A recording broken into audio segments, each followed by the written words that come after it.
Kalwasinski at the Milwaukee Mile with Traction Reaction Podcast. I'm here with Big Bill Venturini and talking about the old USAC days back in the late 70s and early 80s. Bill, tell us a bit how you got started back in the day. Well, I ended up starting racing USAC in 1978. I had run Rockford Speedway from 73 to 77, and I told my wife, I said, you know what? I said, I'm tired of, I don't want to run locally. I want to run nationally. And I said, no, we can't afford to do that. Mm-hmm. So during the winter, between 77 and 78, I was home, and my wife said after 2 months, she said, you got to go racing. She said, I can't have you home any longer. So I said, well, the only way I'm going racing if we go. Back then, USAC was big here at Milwaukee, at the Milwaukee Mile. And I said, well, my dream is to run USAC. I want to run Milwaukee. I said, but we don't have the money. Well, our family doctor was friends of my wife, and he was okay. And she went and visited him one day, and he come back, and she said, and his name was John Bellucci, not the same, but his name was the same. And he says, she says, John wants to talk to you. I said, well, you did tell him this isn't $6,000. This is going to be $60,000. Back then that was a big deal. And she says, yeah, he knows. Okay. I said, all right, let's give it a shot. So I go out and I meet with him, and sure enough, he tells me, he says, I've got some money. I'd like to go racing with you. He says, okay. He says, so let's go buy a car. So Sal Tavella, which raced with my dad. Sal Tavella was a big guy in USAC, and he had a Chrysler kit car. And he sold me the kit car. We bought 2 engines. And we went USAC racing, and I come to Milwaukee, 1978. Back then they had, it was the State Fair 200 and the State Fair 150, the Governor's Cup 200 or whatever. Well, there were always 50 cars that would show up, so you had to run unless you were in the top 10, you had to run a qualifying race.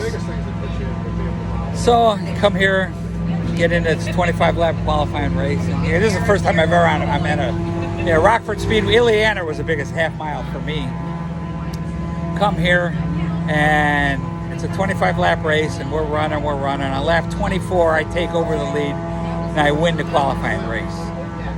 So it's, oh gosh, we were hooked by that, So we went racing USAC from 78 and 79. Ran the whole season. Well, not the whole season. We didn't do all the traveling, but we stayed in the Midwest. Sure. Like, I didn't go to Trenton. I didn't go to the West Coast. Back then they ran Ontario and Texas World Speedway. And then in 79, I think it was 79, maybe even 8, we went to Ontario and went to Texas. And after we come back from the road trip, the doc says, Bill, my wife decided I'm spending too much money in racing. He says, I got to quit. And I says, okay, doc. I said, you own the cars, you own the motors, I said, what do you want to do? He says, I don't need it. He says, keep it. It's yours. So that's how I got started in big car racing, my USAC racing. And then Rusty Wallace built me a USAC. Well, hold on a second. Wait, let's go back. So you ran Ontario, which there's not a lot of drivers around that can say that. What was your first impression of Ontario, which was basically loved it. Just like Indianapolis? I loved it. Big track, 2.5 miles. Big track, 2.5 miles, kind of flat. I was 25, so I don't know how old I was, 20, in the mid-20s. I guess I didn't know better. I mean, I loved it. I loved Texas World Speedway. Oh my, that was so cool there. Ran there 2 times, ran Ontario once. I never went to Trenton, ran Milwaukee, ran the dirt races. But wasn't it intimidating running Ontario or Texas at that time? I wouldn't say intimidating. I was. Or is it just full of youth and exuberance type thing? It was. I was too young to realize I was scared. As one of like these kids today. They have no fear. I loved it. I loved going fast. We ran IRP. USAC ran IRP. We ran a couple races. We ran Ileana. They had a doubleheader at Ileana. I finished, I think, second and third in the 2 races there. that was kind of my home track, so it was good. You know, racing against Rusty Wallace, Joe Ruttman, Kenny Schrader. You know, so for me to finish in the top 3 was really big for me.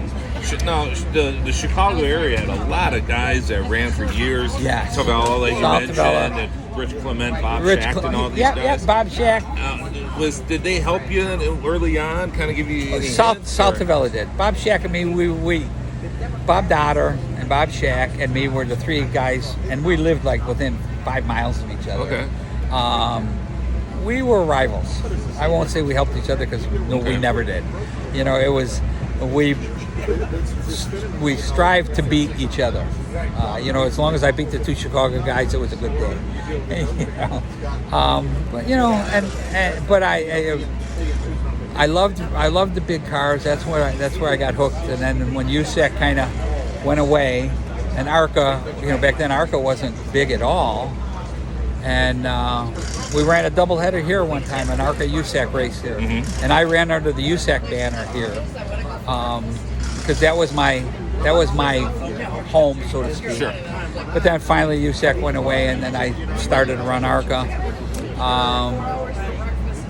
And that kind of naturally filled that void, didn't it? That filled the void, and we had been going to Daytona for a couple years, me and my wife, and I told her, I said, you know, one day I'd love to run Daytona. And then ARCA had Daytona, so it was a natural fit. Okay, let's get a car, let's go to Daytona, and we'll try ARCA.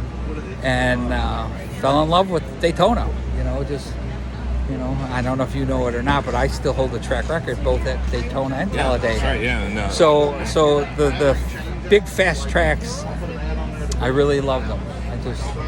I don't know why. I hated I didn't like Charlotte. I hated the intermediate tracks. Loved the big speedways and loved the short tracks. I just never felt, I don't think I adapted the proper way to the intermediates. You know, like I loved Michigan. Let's go backwards, back to USAC. Okay. Looking back, is there one thing you would have done that maybe it could have been that could have saved that series at all? No. It became too political. Billy Saxton, he became, Roger McCluskey did a good job, but then he stepped down.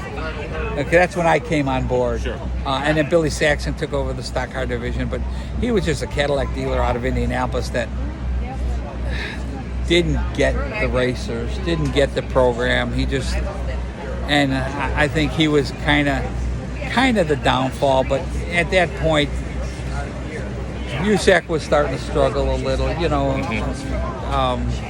NASCAR was getting bigger and bigger and bigger in the 80s, you know. And ASA, too. And ASA, which I ran some ASA, ran some ARTCO. I kind of floundered in the early 80s trying to figure where I wanted to race or what I wanted to do. You know, you got to realize back then, I have to think how old I was back then, but I worked for my dad. I was a mechanic at a gas station. That's what I did for a living. And then at 29, when I turned 29, I bought my first gas station. So, you know, I was a working stiff. I didn't race for a living. I had my own businesses.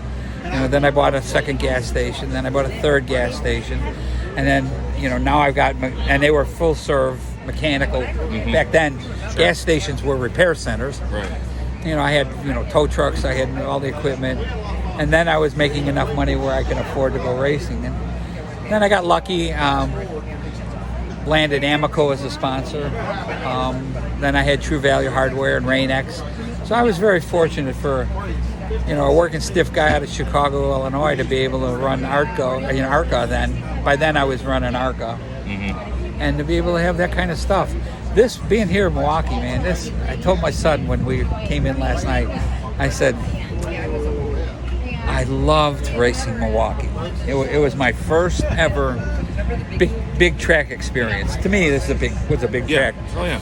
And because I remember we'd come to the state fair every year, sit in the stands and watch the races. You know, Don White and Butch Hartman and Sal Tavella.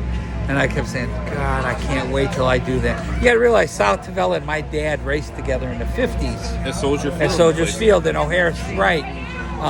So there was a connection with Sal Tavella and Tiger Tom Pistone, who, by the way, is still alive today. Amazing. I talked to him yesterday. He's 94, and he raced, back in the days, and that's how it evolved. Very good. Well, and how have you done it, being in the sport now, going out 40 years? Well, actually, this is our 49th year racing. It's our 40th anniversary in ARCA. Okay. How did I do it? 1 year at a time. I'll tell you that. 1 year at a time. And 10 years ago, I got to the point where I was, I won't say tired, but I had accomplished everything I wanted to do. I was getting bored, but getting older, and my son was driving for us, and we were racing, and I couldn't afford to race him anymore. And I said, well, Billy, what do you want to do? I said, I can't afford to do this anymore. And he says, Dad, I don't want to quit. He said, I think we can make a living racing. And I said, I'll make you a deal. I'll give you part of the company. You take it and run with it. I'll support you, but you do what you want to do to grow it. And 10 years later, look where we're at. Done a good job. Done an excellent job. I think we've got like 18 to 20 full-time employees. Got 26 race cars in the shop. Running 3 full teams every week, sometimes 4. But he runs the program. I got to give all the credit to where we're at today to him. I laid the groundwork, and he took it and grew it. Very good. Bill, certainly appreciate it, and best of luck this weekend at the historic Milwaukee Mile. Thank you. Glad to do it anytime. All right, thank you.